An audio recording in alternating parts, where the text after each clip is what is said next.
Congress party నుంచి అంటే BJP నుంచి నరేంద్ర మోదీ గారు, అమిత్ షా ఉన్నారు. ఇటువైపు నుంచి రాహుల్ గాంధీ, రేవంత్ రెడ్డి ఉన్నారని చెప్తున్నారు. అంటే రేవంత్ రెడ్డి జాతీయ నాయకులతో పోల్చుకునేటువంటి స్థాయి ఉందంట. ఇప్పుడు పోల్చడము అనేది ప్రజలు చెప్పాలి.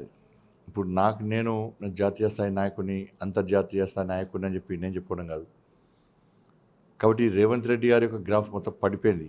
ఎందుకంటే ఈ ఎన్నికల సందర్భంగా మోడీ గారి మీద మాట్లాడినటువంటి భాష కానీ, ఇతర నాయకుల మీద మాట్లాడేటువంటి భాష కానీ, ఆయన వ్యవహార శైలి చూసిన తర్వాత ఆయన మీద ఉన్నటువంటి చాలామంది ఉన్నటువంటి అభిమానం మొత్తం కూడా పోయింది. ప్లస్ 6 గ్యారెంటీల విషయంలో దాని మీద సమాధానం చెప్పకుండా లేనిపోని అంశాలను తీసుకొచ్చి ప్రజల మధ్య చిచ్చుపెట్టే ప్రయత్నం, పేద ప్రజల యొక్క ఆత్మస్థైర్యం దెబ్బతీసే విధంగా వ్యవహరిస్తున్న తీరును చూసిన తర్వాత ఈ కాంగ్రెస్ పార్టీ కూడా అబద్ధాల పుట్టనే 6 గ్యారెంటీలు ఇచ్చి మోసం చేసింది, మేము మా ఓట్లు వేసుకొని మోసం చేసింది, ఇప్పుడు తప్పుదారి పట్టిస్తున్నామని చెప్పి పూర్తిగా గ్రాఫ్ పడిపోయే పరిస్థితి వాళ్ళ తెలంగాణ రాష్ట్రం ఉంది, దేశంలో ఉంది.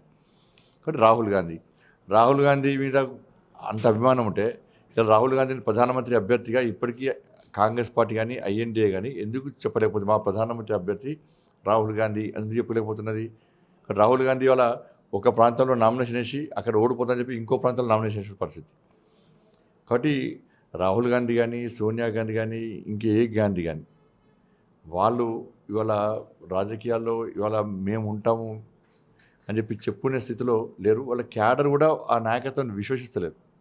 5 ఏళ్ల పాటు రేవంత్ రెడ్డి పాలన సాగుతుందంటారా? కాంగ్రెస్ ప్రభుత్వం 5 ఏళ్ల పాటు తెలంగాణ రాష్ట్రంలో పరిపాలన సాగించగలుగుతుందా? ప్రజాస్వామ్యవాదులుగా తప్పకుండా ప్రజల చేత ఎన్నుకోబడ్డ ప్రభుత్వం 5 సంవత్సరాలు తప్పకుండా సాగాల్సిందే. కాంగ్రెస్ పార్టీ తప్పకుండా ఉండాలని కోరుకుంటున్నాం. మేము ఏంటంటే ప్రజలు ఓట్లేసి గెలిపించేదాన్ని. కాబట్టి ఈ కావాలని రాను వీళ్ళు కూలుస్తారట, వాళ్ళు కూలుస్తారట.